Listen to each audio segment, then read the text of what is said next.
arm and kind of pounded me to the ground.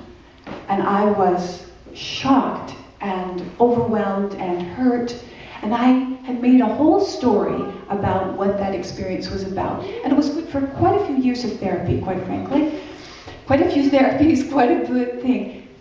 And it wasn't until I had done lots of healing around that event and many other things that had happened to me in my childhood and to my siblings. But I hadn't seen the divine order.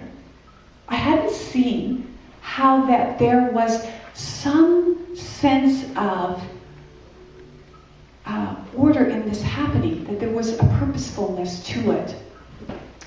So I went back and I looked at that situation and saw all the many blessings that there were for me. And certainly the biggest one that I had noticed before was that it was what had taken me into the realm of personal growth and spirituality. I wanted to heal. I didn't want to stay stuck in my anger and my frustration and my fear, quite frankly, of people. I was afraid of people. And I wanted to move past that. And also I needed to feel that connection, because in that moment I felt disconnected from this God that was supposed to protect me and from my family. So I saw that this became the catalyst in my life to have me discover all the wonderful tools of personal growth and change that I have studied. And one of the big ones also was craniosacral therapy, because I could feel that something was wrong in my neck and my head, and I could feel that, but I didn't know how to fix it. And also, I would go from feeling rather, joyous and excited and frantically trying to fix myself, which made me feel sort of manic in life, or I would feel depressed and hopeless, and I would swing from one side to the other. So when I found craniosacral therapy, it was the thing that began to bring my body into balance, to be able to release the hurt physically from my body, bring my mind in, and it became my life work. But I wouldn't have sought it out if I hadn't needed it for myself. So I was very grateful. And I began to see maybe it wasn't random. Maybe my father had just played his part. And I looked at what would have been the drawback if this hadn't happened to me. And I realized I probably would have been a very different person, because I was the youngest of 5, and I was spoiled.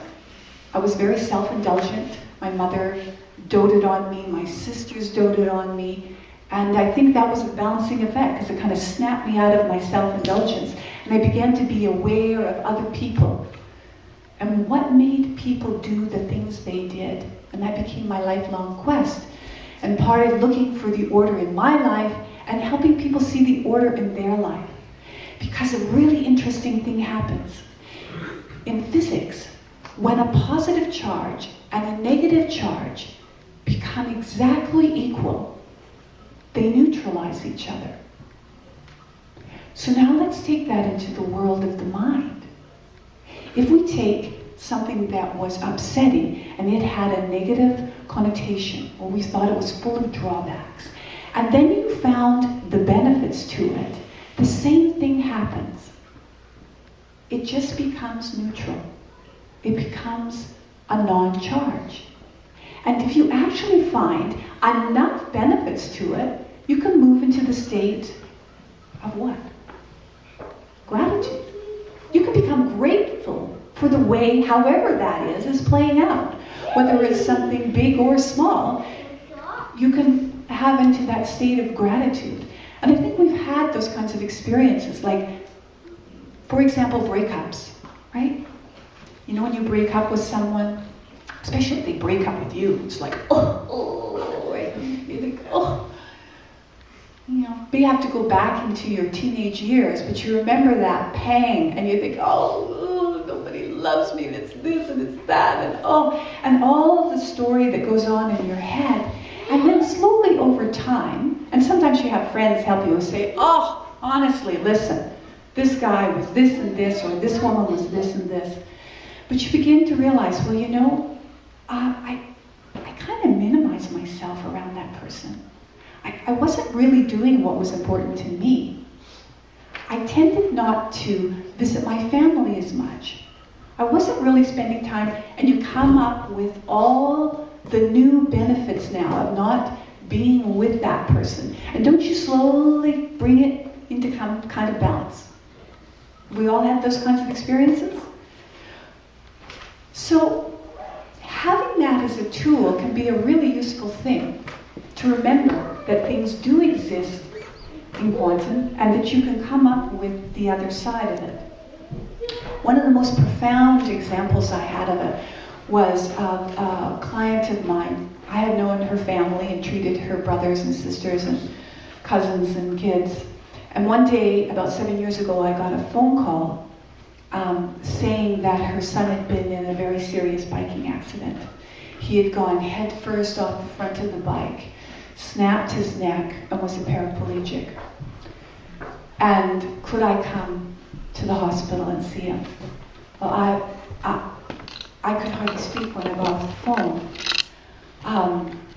Though I was a craniosacral therapist and I do treat things within the spine, it was way, way above my realm, of course.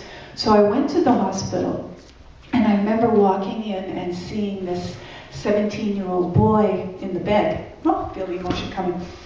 And thinking, what possibly could I do, or what has happened here? How can this be?